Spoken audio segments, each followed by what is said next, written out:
Bonjour mes diamants, Olive Chahavi, cadre commercial, entrepreneur, conférencière, auteur, coach en motivation personnelle. Je suis très heureuse de vous retrouver aujourd'hui. J'espère que vous aussi. Je suis toute africaine parce que le thème qu'on va traiter aujourd'hui, serait un thème tellement africain. Et je vous dirai le thème juste après la pub.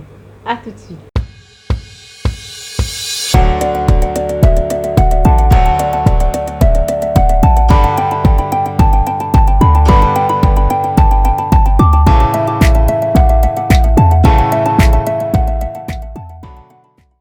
Alors, le thème qu'on va traiter aujourd'hui, c'est la jeune fille et sa sexualité.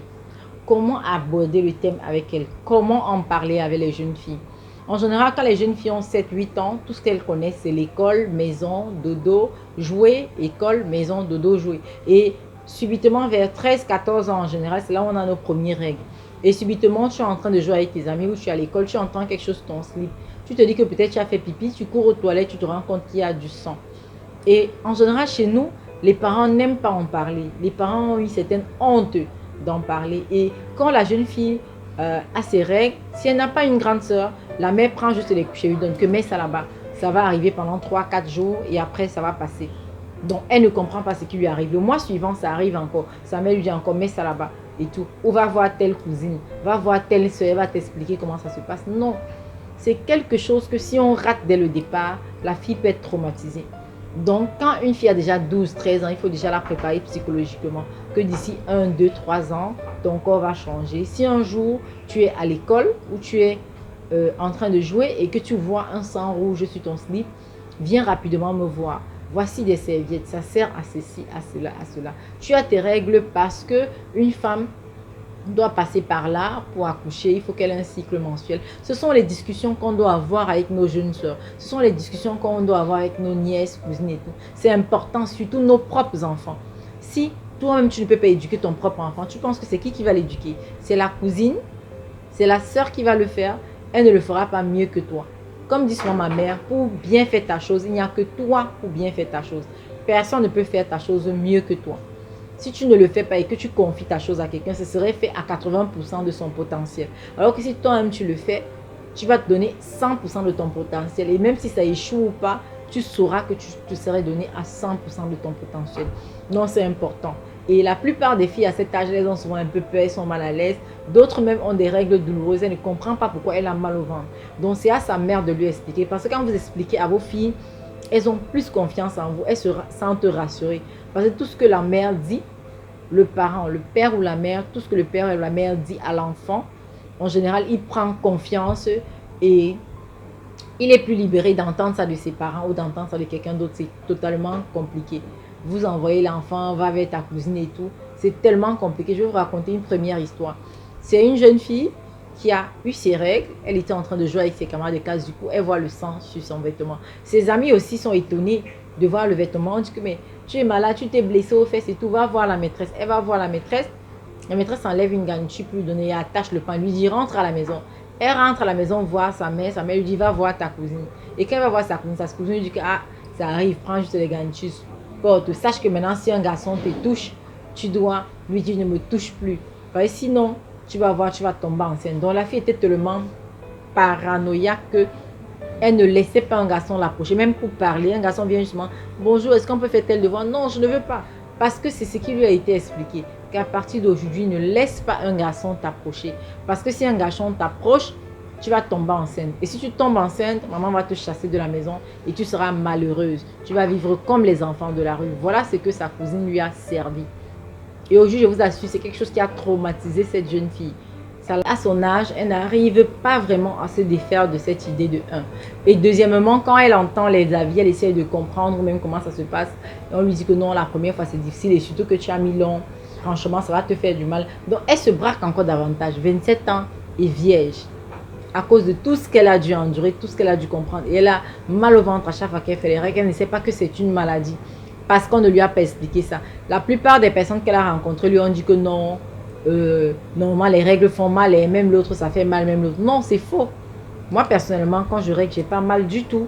C'est une maladie et elle se soigne sur le temps. Il faut juste que la personne soit éduquée et comprenne que non, quand j'ai ça, il faut que je boive des remèdes. Après 2 ans, ça peut finir. Après 1 an, ça finit. Donc, quand la personne n'a pas eu cette éducation-là, en général, elle se braque et c'est très compliqué de récupérer ce genre de personnes. C'est pour ça que j'ai décidé de traiter le thème de la jeune fille et sa sexualité. C'est très, très important. Nous devons causer avec nos filles à la maison. Nous devons échanger, même depuis le bas âge. Moi, je m'amuse souvent à causer avec mes fils. Hein. J'ai eu la chance, ou alors la malchance de n'avoir que des garçons. Heureusement pour moi, je cause avec eux de tout et de rien. Ils sont encore des jeunes personnes, mais je cause avec eux de tout et de rien. Tu es allé à l'école aujourd'hui, qu'est-ce que vous avez fait? Est-ce que tu as une petite amie? Oh maman, moi je n'aime pas ça et tout. Je parle de tout et de rien, ce qui fait qu'ils me disent systématiquement tout ce qui se passe. Dès que je rentre du travail, oh voilà ce qui s'est passé aujourd'hui, oh on a fait la course, oh, donc vous voyez, il faut déjà créer cette entente-là avec vos parents. En général, quand moi je prends l'enfant de quelqu'un pour venir vivre chez moi, la personne ne veut plus rentrer chez lui. Les parents ne comprennent pas pourquoi. Parce que moi, j'aime la communication, j'aime dialoguer avec la personne. J'aime tout comprendre. Et les personnes s'ouvrent facilement à moi. Même un enfant de 4 ans, vous allez voir un enfant de 4, 6 ans, avec sa mère, c'est juste, va à l'école, il faut manger, il faut faire ceci, il faut seulement les ordres, les ordres. Mais l'amour là même que la mère à l'enfant, il n'y a pas. Et c'est ça la plupart des familles africaines, l'amour là, que non vraiment l'entendre. Moi, je joue avec mes enfants. Même le doshi là, moi, je joue, je fais tout. Je joue aux échecs, au ludo. On discute comme des amis.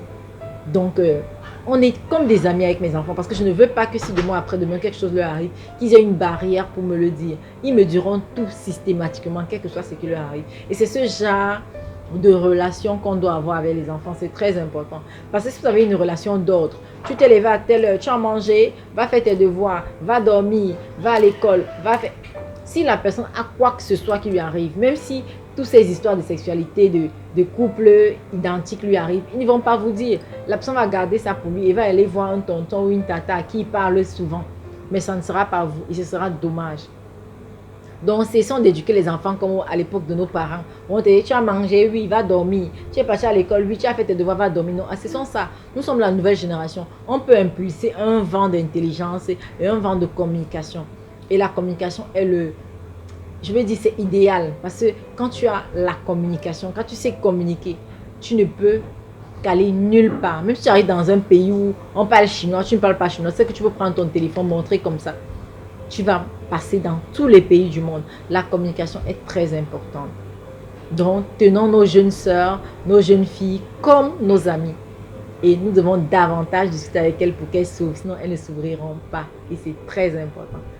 Alors, mes diamants, nous sommes arrivés au thème de cette vidéo. Si elle vous a plu, je vous prie de partager à votre entourage, commenter. Si vous avez des sujets que vous souhaiteriez qu'on débatte ici, vous avez notre adresse mail en bas, envoyez-nous des sujets, vous pouvez même mettre des sujets sur les commentaires. Si vous avez des histoires que vous aimeriez partager, partagez, vous avez mon numéro de téléphone en bas et en haut de la page.